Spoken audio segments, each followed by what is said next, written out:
Visualize passing away due to an illness only to be brought before God. And when you're blessed with an almighty tool that lets you live out your dreams as a farmer, you start to attract dangerous monsters that seek out your power.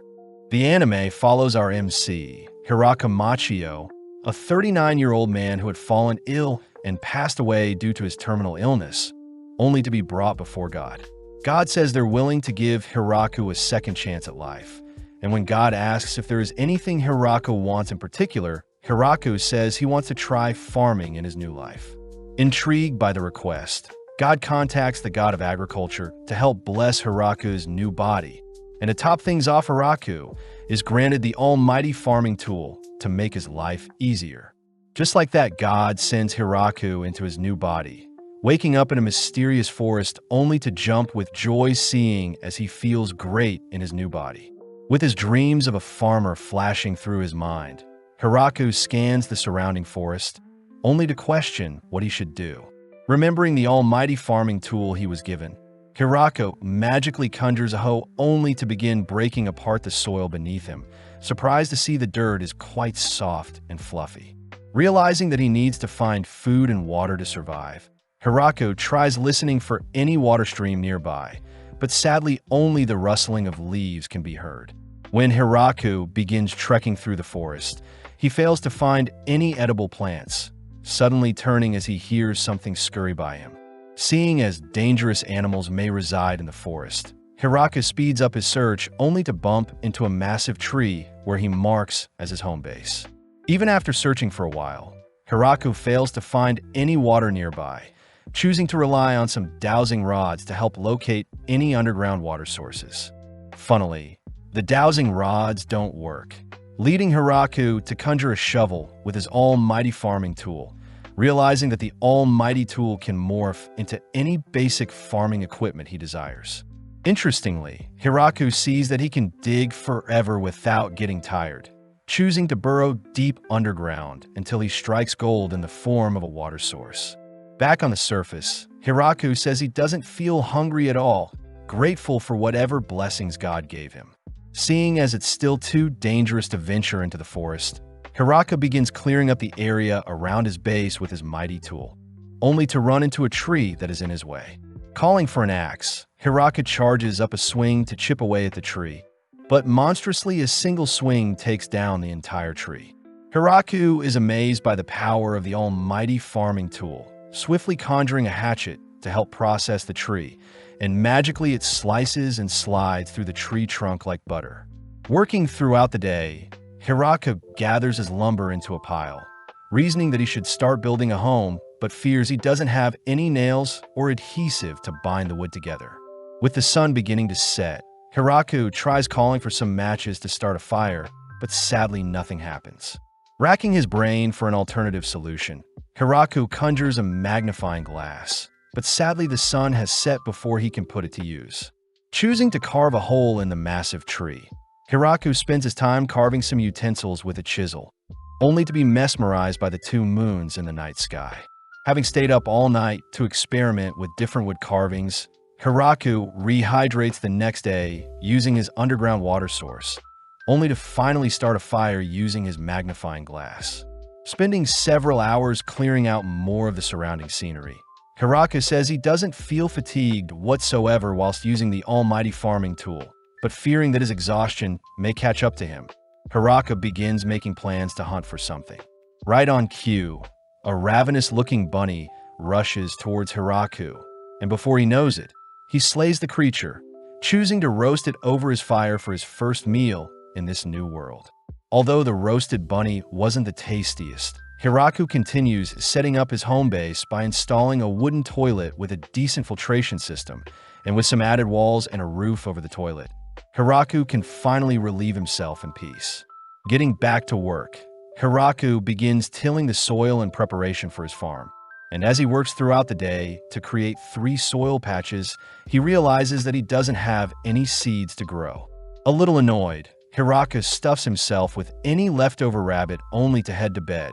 But when he awakens the next day, he is surprised to see several sprouts growing in his soil patches. Wondering if the almighty farming tool helped with this miracle, Hiraka gets fired up to nurture his new plants as he begins creating a ditch and adding some fencing to prevent wild rabbits from invading his patches. Moving forward a few days, Hiraku is seen expanding his farm and finishing up his fencing around his home, only to wonder if the rabbits he's been slaying have been trying to hunt him. Regardless, Hiraku uses his almighty tool to help water his plants, noting how they grow faster with the almighty tool's touch. In the coming days, Hiraku finally finishes creating his first small hut. Hiraku is proud that the entire structure was made out of wood, spending his nights in the hut and away from the monsters that lurk in the forest, only to continue nurturing his farm during the day. Interestingly enough, Hiraku runs into a pair of dogs on a particular day, and seeing as they don't seem to be hostile, Hiraku invites them into his home. Having slain a giant boar, Hiraku spares some of the meat he harvested, only to notice one of the dogs is currently pregnant, suspecting that the canines are looking for a safe place to give birth. Hiraku says he always wanted a pet dog, but out of nowhere the female dog begins to writhe in pain, signaling to Hiraku that she is about to give birth. Quickly taking the dogs to his hut, Hiraku reasons he should fetch the dog some water, and seeing as the female dog is in pain, Hiraku places a fire outside the hut for the dogs, all whilst he spends his night back in the hole in the tree. Hiraku says it's a relief that the giant boar he slayed didn't find the dogs first, and as Hiraku knocks out for the night, he awakens the next day to a pleasant surprise, with the female dog managing to give birth to 4 smaller pups. Hiraku celebrates a successful delivery by feeding the dogs some fatty meat, and as some more time passes, the dogs eventually become fond of living with Hiraku. Hiraku chose to create a separate, bigger home for himself, whilst the dogs were given a small hut. Plus, it seems some of Hiraku's plants are finally sprouting, with his first harvest containing tomatoes. Over time, the dogs would help hunt monsters and guard Hiraku's farm, leading Hiraku to begin naming them, starting with Kuro for the father dog and Yuki for the mother, whilst the children were called Kuro 1, Kuro 2, Kuro 3, and Kuro 4. With even the dogs enjoying the vegetables he grows, Hiraku says he needs to build a storage room and build more furniture and tools to make his life easier, excited to see what is to come in the future. At night, we see a hooded lady asking for a way to cross the nearby mountain, but a townsfolk says it is too dangerous to cross the mountain since she'll need to pass through the forest of death. Cutting over to God, we see him checking in on how Hiraku is doing, only to feel bad seeing as Hiraku was spawned into the forest of death with nothing to go on. Luckily, Hiraku is doing pretty well, having managed to grow potato, onions, tomatoes, and cabbages with the help of his almighty tool, and strangely whatever plant Hiraku was thinking about when he was tilling the soil was ultimately the plant that began magically growing after using the almighty farming tool. Hiraku suspects that most plants bear vegetables after 2 weeks, and upon inspecting the potatoes, Hiraku realizes that the potatoes grown near the root are actually poisonous, information he commits to heart. Hiraku also shows off the statues he carved of the agriculture and creator god as a way to thank them for his new life. And as Hiraku sits down for a stew he created with his homegrown vegetables and the meat he hunted and drained, Hiraku says he could definitely use some seasoning to spice up his meals. Hiraku reasons he should start planting some fruit plants as well, placing them outside his fence, seeing as they'll take a while to grow, and in the meantime Hiraku plays fetch with the dogs. Hiraku is glad to have others to spend time with, surprised to see the dogs have horns, and interestingly enough Hiraku can use them to help navigate through the forest. With the help of Kuro's keen senses, Hiraku stumbles onto a river that could act as a reliable water source. And with Hiraku wanting to dig a path from the river all the way back to his home, he first sets up a toilet near the river in case of emergencies. Having transformed his almighty tool into a wheelbarrow, Hiraku says he can transport things around more faster, and back at home base he has begun expansion of his fields. Hiraku begins to add oilseed plants to help with the production of oil, wheat to yield flour, and sugarcane for sugar. Off to the side, Hiraku sees that his soybean plants have grown, but sadly he has no salt to enjoy them as edamame. And before he knows it, some more time has passed and the surroundings have gotten more cold. Hiraku says he can see snow forming on the nearby mountains, fearing what winter has installed for him. And having failed to use the rabbit's fur as additional layers of clothing, Hiraka chooses to stock up for the winter. Out of nowhere, Kuro introduced Hiraku to a fluffy-looking spider, a creature that is able to produce silk and weave them into clothing for Hiraku. Hiraka gladly allows the spider to stay in his giant tree, all whilst feeding it some potatoes in exchange for some warm clothing. Surprisingly, the spider also decks out Hiraka's home with some sheets for his bed, pillows, and curtains, ultimately bestowing the name of Zabuton. As snow falls on Hiraku's home, he chooses to lock himself away in his house where his fire pit keeps him warm and his harvested vegetables keep him fed, but Hiraku begins to feel lonely, wondering when he'll get to speak with people again. With time flying by, winter eventually passes and Hiraku returns to his daily routine. But interestingly, Kuro and Yuki's pups have all grown up and began venturing into the nearby forest. Not even a day later, the pups return with partners of their own. And as for Zabuton, it seems she had given birth to children of her own. More motivated than ever to expand his farm, to feed his expanding family. But suddenly Hiraku's companions alert Hiraku to something dangerous nearby, prompting Hiraku to rush and check it out. Deep in the forest, Hiraku runs into a shy-looking girl who has been cornered by his companions. But as the girl asks for help, Hiraku's companions prepare to attack her. Hiraku calls for everyone to stand down, preparing to hand the girl some clothing to cover up, but suddenly she leaps onto Hiraku, swiftly biting his neck. Having tasted his blood, the girl begins to transform and grow before Hiraku's eyes. But before Hiraku can ask who she is, Hiraku's dogs attack her, forcing her to revert back into her smaller form. Hiraku learns that the girl had to suck his blood to replenish her strength. And funnily enough, when she tried devouring one of Hiraku's companions prior, she was brutally beaten by them.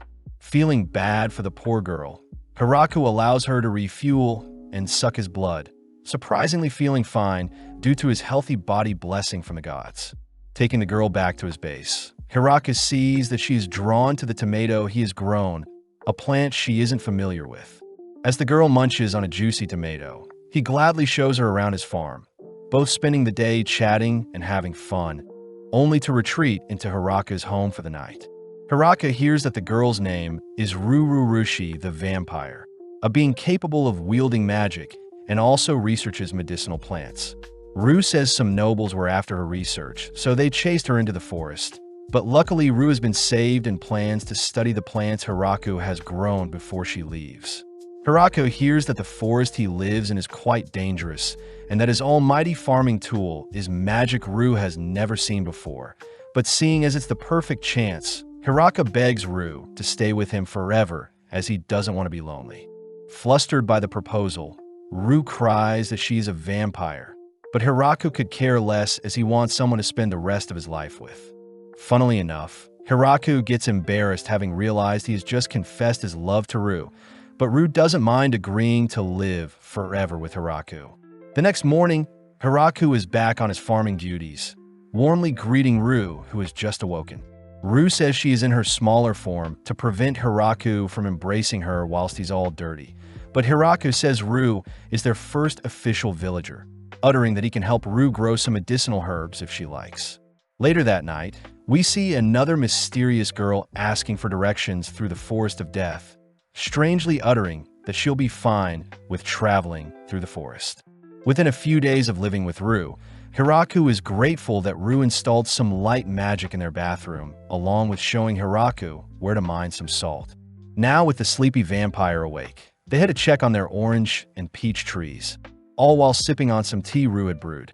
Hiraku mentions how he is craving some black tea, but out of nowhere Hiraku hears that there is another intruder nearby, rushing into the forest only to see a winged girl crying out for help.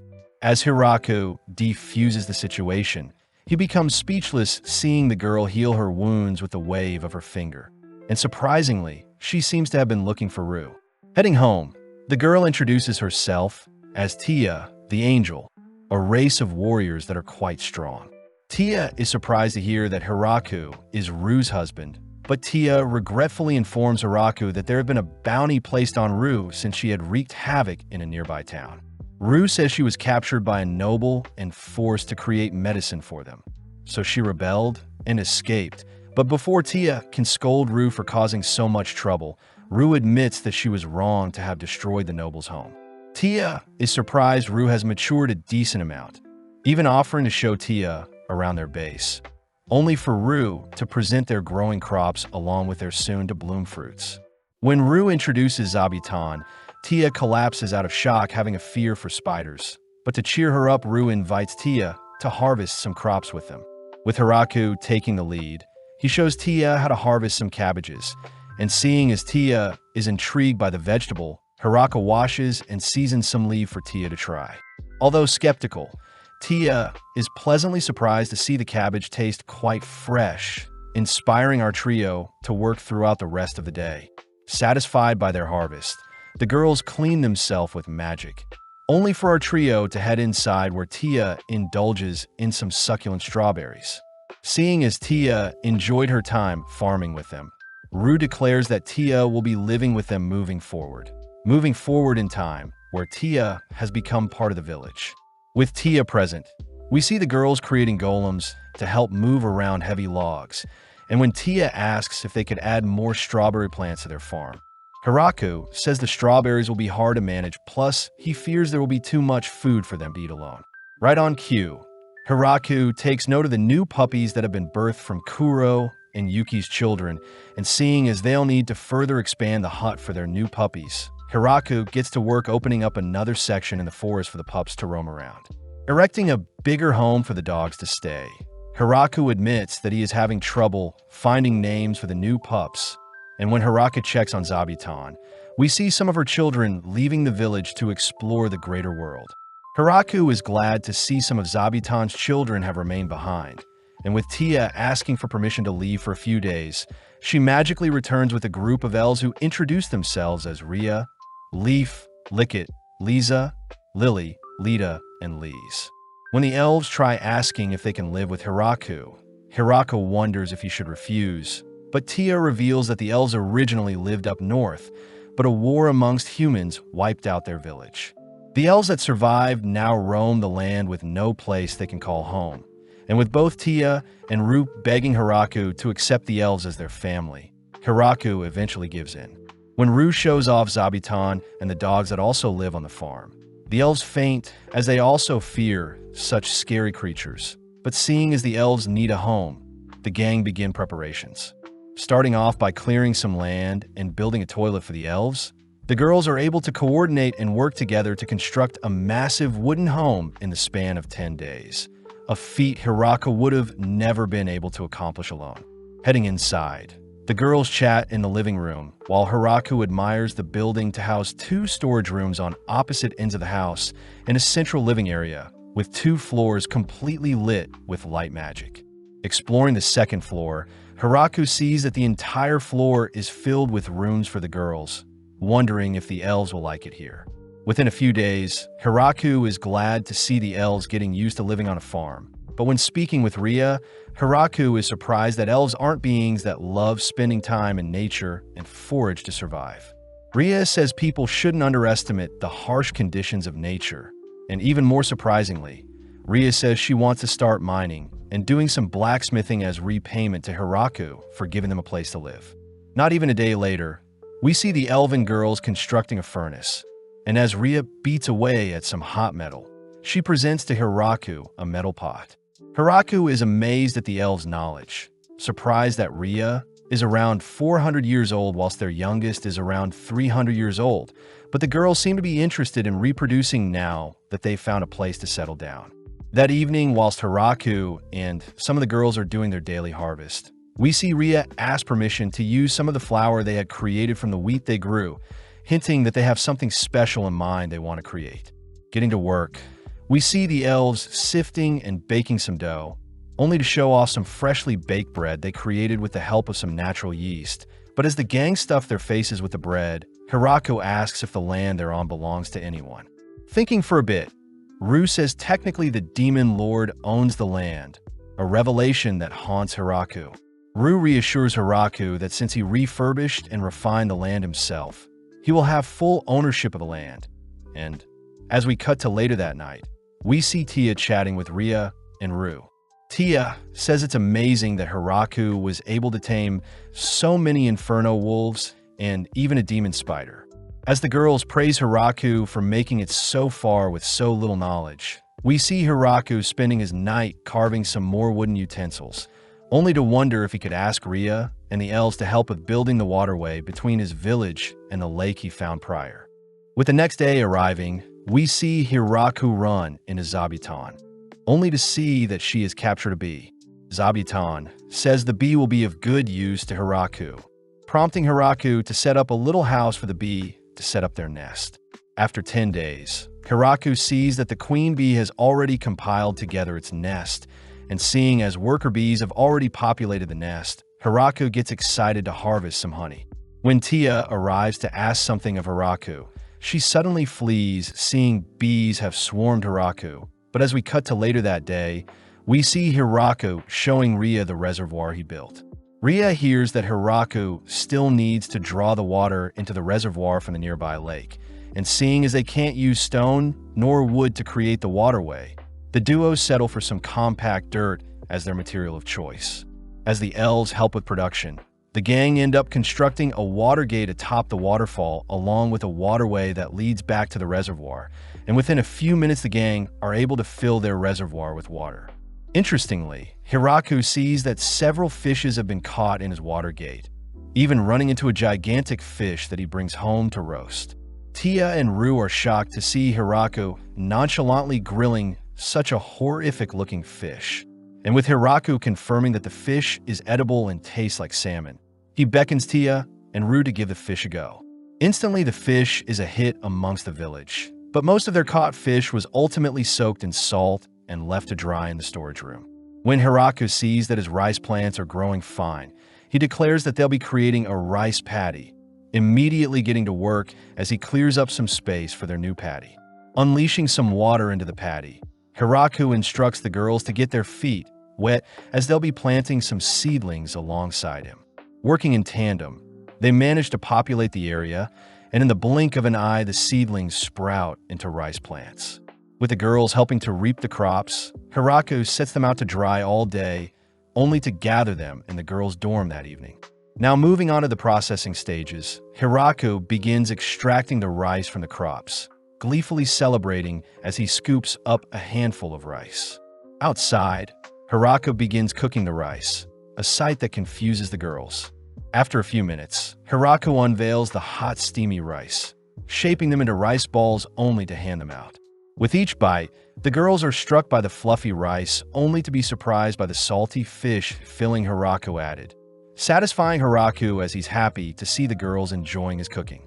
As days pass, we see Hiraku and the elves tending to their rice paddy, and after each session, the elves clean themselves off with magic. Jealous, Hiraku gets started by mapping out a plan to construct a bath, and seeing as they'll need a furnace and changing room, he employs the help of the elves. Starting off with a furnace, Hiraku eventually moves on to creating a tub big enough to fit multiple people. Couple this with some stools and buckets for the washing area. Hiraku does fear that they'll be dumping dirty water back into the river, but Tia says they can simply use slimes to help purify the water waste, as slimes eat any and everything.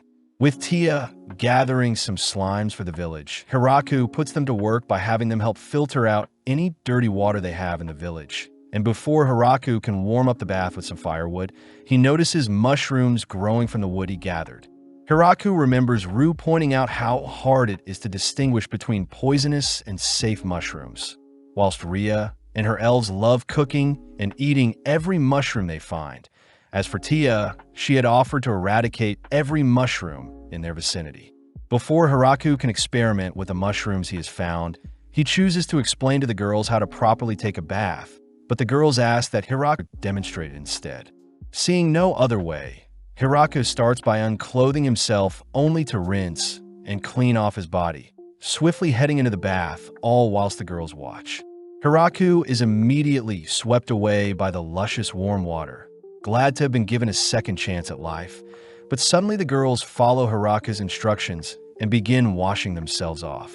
In mere moments, the bath becomes populated with the girls, but Hiraku can't help but feel tense seeing as he can no longer enjoy a nice bath alone.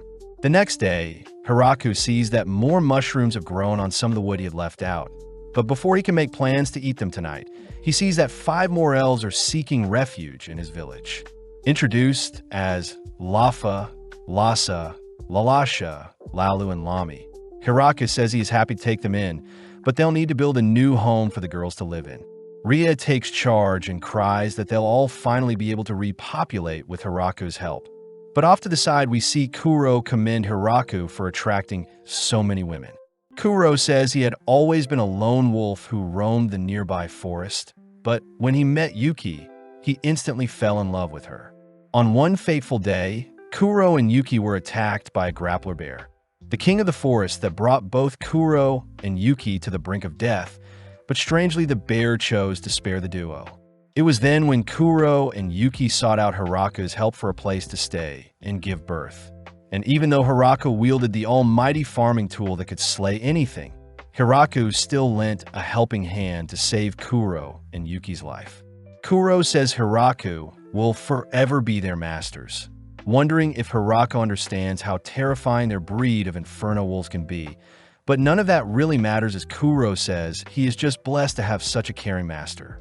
Cutting forward a few days, Hiraku is baffled to lay eyes on the massive mansion Ria and the elves had managed to construct, and seeing as everyone is living together, Hiraku will have the biggest room in the mansion. Heading into the main hall, Ria first shows Hiraku his portion of the house, only to move to the opposite side of the building where she shows off the kitchen and an outdoor cooking area. Underground is the cellar to store food and firewood, and on the second floor, we see Rue and Tia excited to see they have rooms of their own. Seeing an interesting room in particular, Hiraku heaves open the door, only to quickly shut it, seeing as it resembles a dungeon of sorts. Taken to the massive window overlooking the massive tree, Ria says she can change and add anything if Hiraku has any complaints, but suddenly getting an idea, Hiraku chooses to add statues of Kuro and Yuki at the entrance of their home. After some field work, Hiraku gets set up with the ingredients to make curry, a food item that intrigues Tia and Rue. Taking the girls outside, they're surprised to see so many plants they've never seen before, but Hiraku says most of the plants have been preserved thanks to his almighty tool. Heading over to the cumin plants, Hiraku grabs a handful of dried out seeds. Next up is turmeric, where the girls help dry out. Before they leave, Hiraku stocks up on coriander seeds, cilantro leaves, black peppers, and cayenne peppers, but strangely the coriander seems to scare off Yuki and Kuro, a plant Rue says needs to be studied. Back at home, Hiraku sees that Ria is his only helper, starting off by frying some rabbit meat. Whilst Hiraku grinds up the seasoning, he instructs Ria to remove the meat once they've turned golden brown, only to place the cumin into the juices left behind by the meat. Immediately the duo are struck by a sweet aromatic scent, and upon adding the vegetables to saute in the juices, we see the aromas attracting everyone. Finally dumping in the spices and the meat back in, Hiraku leaves the curry concoction to simmer, but suddenly he realizes he forgot to make naan bread. Seeing as rice could be their backup plan, Hiraku and Ria rush to gather some dough, only for Hiraku to begin cooking them by sticking them onto a hot pan to puff up. As the sun begins to set, we see Hiraku serving everyone some naan with their curry, and with Hiraku instructing everyone to scoop up the curry with the naan, the girls instantly fall in love with the rich flavors from such a meal. Seeing the girls all gathered for seconds, Hiraku celebrates a successful dinner, and with winter already rearing its head, we see Hiraku hard at work stocking up for the storm ahead of them. This time, Hiraku remembers to hand Zabuton some potatoes before she goes into hibernation during the winter, happy to exchange the food for some extra blankets. Passing by Ria, Hiraku sees that she is still working on expanding her blacksmithing forge. As for Rue and Tia, they're focused on drying out the meat to preserve and eat over winter. Hiraku proudly shows off his snow storage, containers that store any leftover vegetables, and by covering them with sheets and allowing snow to form over them, the vegetables will be able to be frozen and preserved over winter. Seeing Rue brandishing her magic, Hiraku tries conjuring a spell of his own, but nothing happens. That night, Hirako hears that low-tier ignition spells will be his best bet at learning magic, but he'll still need to study magic to pull it off. Rue points out how amazing Tia is for being able to create and control multiple golems at once. And before Hirako can praise the other girls for being so talented compared to himself, Rue declares that Hirako is the most impressive of them all. With winter arriving and snow plaguing their land, we follow Hirako carving some board games in the form of reversi, chess, and mahjong for the gang to indulge in. With Hirako teaching the girls the rules for reversi, Rue immediately challenges Tia to a game, but within a few moments Tia easily begins to dominate Rue. When Rue tries flipping the board to restart their game, Tia employs some magic to revert her foul play, and when Hirako checks on the others, he sees everyone deeply focused on their matches. When Rue tries challenging Kuro, she is instantly defeated by the genius dog.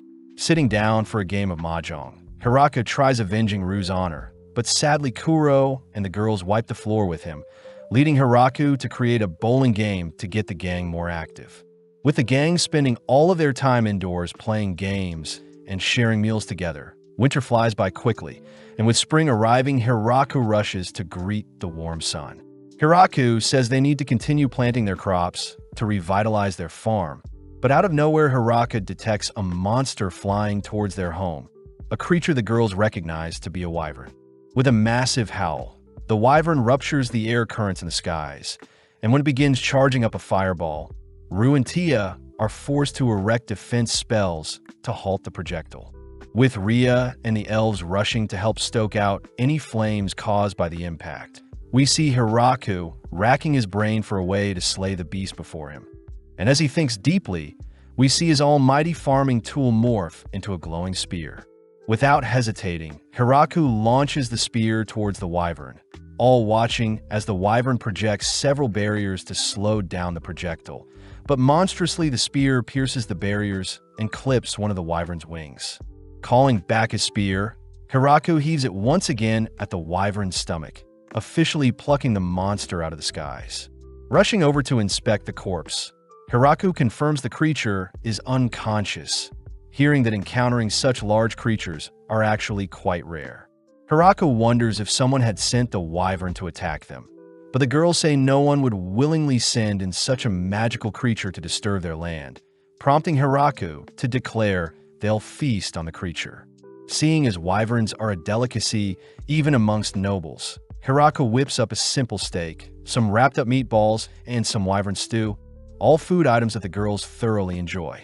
With everyone glad that things were resolved without issue, Rue asks if Tia would be able to block Hirako's powerful spear, but Tia says she would stand no chance against such a weapon. The girls are glad that Hirako isn't a bad person, but as we cut to the Demon Lord's castle in the Kingdom of Galgardo, we follow 3 of the 4 generals of the demon army chatting. Bizzle Chrome reveals that a wyvern was decimated by someone with only 2 attacks, news that baffles both Randon and Glatz, but Bizzle says they must remain calm and handle things. At the same time in Gatekeeper Dragons, Drime's lair, we see the blue dragon Doremu asking Gucci if he could survive Hirako's spear attack, but Gucci says there would be nothing that could defend against such an attack. The next day, we see Hirako yearn for the taste of alcohol as it would pair well with their wyvern meat. And with the girls excitedly plucking some grapes to make wine, we see them instructed to stomp and squash the grapes. Hirako says he'll be catching the juices in barrels, prompting the girls to begin their march. But as they begin circling around each other, Tia accidentally slips and falls. With the girls remembering one of the songs they used to sing in their village, they all begin singing and dancing to the beat of the song, allowing everyone to sync up with each other's movements. As Rue forces Hirako to join on the fun, we cut to later that evening where the gang have collected 16 barrels full of wine, exciting the girls as the wine needs to ferment before they can indulge in it. Zooming out, we see God being scolded by the goddess of creation for giving a human such a powerful spear comparable to the holy lance of Grime. The goddess of creation says thanks to Hirako's perfect body that God gave him, he can infinitely use such an overpowered weapon. And to top things off, the goddess of agriculture says the statue Hirako carved for her is of an old man, revealing to us that God is actually her father. Strangely, the next day, we see Hirako once again alerted to an intruder in the forest, only to stumble onto Flora, Rue's younger sister. Immediately, tension is high since Tia is already threatening to snuff out Flora, but Hiraka says Flora is free to stay with them, hearing that Flora was only visiting to check in on Rue. When Flora wonders if such a weak man is worthy of wedding her sister, Rue utters that Hiraku is actually the master of multiple inferno wolves and even took down a wyvern himself. Hiraku is surprised himself that Kuro and the other wolves are actually powerful creatures. But to make up for Kuro attacking Flora earlier, Hiraku serves Flora a hearty meal. Flora is enthralled by the plump tofu, intrigued to hear that food items like cheese and wine can be fermented for a more rich taste. As Flora wraps up her stay with the gang, she says she'll spread what she learned to others at home, but not even a month later Flora returns with several maids. And the head maid personally introduces herself, only to show off some cows that can help with milk and cheese production. But off to the side, Tia realizes that the village is filled with vampires, elves, wolves, and spiders, but none of her own kind. Rushing off to recruit people, Tia shows off her underlings, Gran Maria, Kyurel, and Corone the angels. As for Daga the lizardman, he presents Hiraku with a chicken to lay eggs. Straight away, Hiraka sees that and her maids are hardworking. Plus, they seem to hail from the race of ogres. Hiraku feels bad seeing and her maids dining on simple potatoes. But when he tries teaching them the beauty of cooking, he realizes the maids will need more practice with the meals they cook. As for the three angels Tia had brought, they had been given the responsibility of patrolling the premises as a line of defense. And finally, for Daga and his lizardman, they were all tasked with helping with construction. Not too long after, Ria had shown off the other elves seeking refuge, and seeing as their village has grown drastically, Hiraku had asked for a representative of each race to gather for him. Hiraku says he would like to come up with a name for the village, and seeing as he doesn't want to use his name nor name it after the Forest of Death, Hiraku settles on calling it the Great Tree Village after the massive tree pillar their village was built around. At night, Hiraku holds a party to commemorate the naming of their village, only to be deemed mayor by his villagers. Gladly accepting the role, we see the village party throughout the night with some of the wine they fermented, all whilst Hiraku takes in the moment, grateful to be able to share the spoils of his new life with others. With days passing, Hiraku continues to live out his routine of tending to his farm, but out of nowhere he hears that a messenger from the demon castle has arrived. Taken to meet Bizzle, Bizzle is intrigued to see that Hiraku is the mayor of the village, and as a peace treaty, Bizzle gives Hiraku a rare-looking item. When Bizzle says that the demon lord would like to speak with Hiraku about his village settlement, Hiraku begins to fear that the demon lord may take away his village if he doesn't show his gratitude. So Hiraku offers to pay a 10% tax on all the things he grows every year. Bizzle is surprised by the offer, instantly accepting the offer as Hiraku heads inside to write a contract that offers up 10% of what they grow. This excludes the things produced by animals and handmade. Just like that, Bizzle surprisingly leaves without any complaints, only for the girls to compliment Hiraku's negotiation tactics. Since their village is paying tax, they are now under the demon lord's protection, and normally a tax of 50 to 60% is to be expected, plus having the demon pick up the tax once every year was quite bold. Rue is ecstatic that the gift granted to them is a rare medicine capable of healing all wounds. But as we cut to later that night, we see the three demon generals gathered once more. Bizzle had reported that Hiraku was willing to submit to the Demon King for only a 10% tax, an offer he couldn't refuse, especially since Rue the Vampire Princess and Tia, the strongest of the angels, were amongst the villagers. The generals begin to quiver when they hear that an army of high elves and inferno wolves were part of the village, and to make things worse, the killer angels were the ones who were patrolling the village. Bizzle says he was lucky that Hiraku didn't mark the demons as his enemy, and strangely they were given some apples wrapped in the silk of a demon spider, a creature that even gave a previous demon lord a hard time. Surprisingly, the next day, Dorame, the ruler of the dragon, and Gucci present Hiraku a special sword as a gift, seeing as they're technically neighbors. Hiraku asks why Dorame is bowing his head, and seeing as Dorame is quite scared, Hiraku invites the visitors in, only for Dorame to transform into his human form. Instantly, Dorame takes a liking to the village's food and booze, but Gucci asks the drunk Dorame to not cause a scene. With some apples as parting gifts, Hiraku sends Dorame and Gucci off, only to wonder how he should handle other diplomatic relations moving forward. The next day, Hiraku says he wants to build a separate guest house for people who visit, and combined with Ria's expertise, the elves get to work constructing a secondary home to house 30 visitors at max capacity. Hiraku also begins changing the way they greet visitors, as it's not cordial for Gran Maria nor the lizard men to capture and drag the visitors to their village. Hiraku suggested that they have a welcome party filled with villagers for each race, and Flora and Rue would be tasked with spying on them throughout the day in case they were up to no good. Within a few days of preparation, the village received some visitors, people that came from the Howling Village east of the forest. When Garf tries introducing himself, Rue chooses to welcome them, asking if everyone present is part of Garf's party. But when Garf says only 5 of them are in his party, Rue says she knows Garf is lying. With the Inferno Hounds sniffing out 2 other men, Rue reminds the men to behave whilst visiting, and seeing as they're here to establish relations as well, Garf and his men are taken to the guest house. Greeted by and her maids, the men get comfy, but the girls are still on high alert seeing as Garf didn't bring any gifts for the village. The girls utter that their hospitality will reflect how well Garf and his men respect their village, and seeing as Garf had lied to them and didn't bring any gifts, the girls only plan on serving them mediocre food at best. Luckily, Hiraku was able to convince the girls to serve them some wine, finally easing the mood as Hiraku asks to know more about the Howling Village. Apparently, the Howling Village has been thriving for over 500 years, with its settlement split across 5 regions, and it houses around 100 beastmen in total.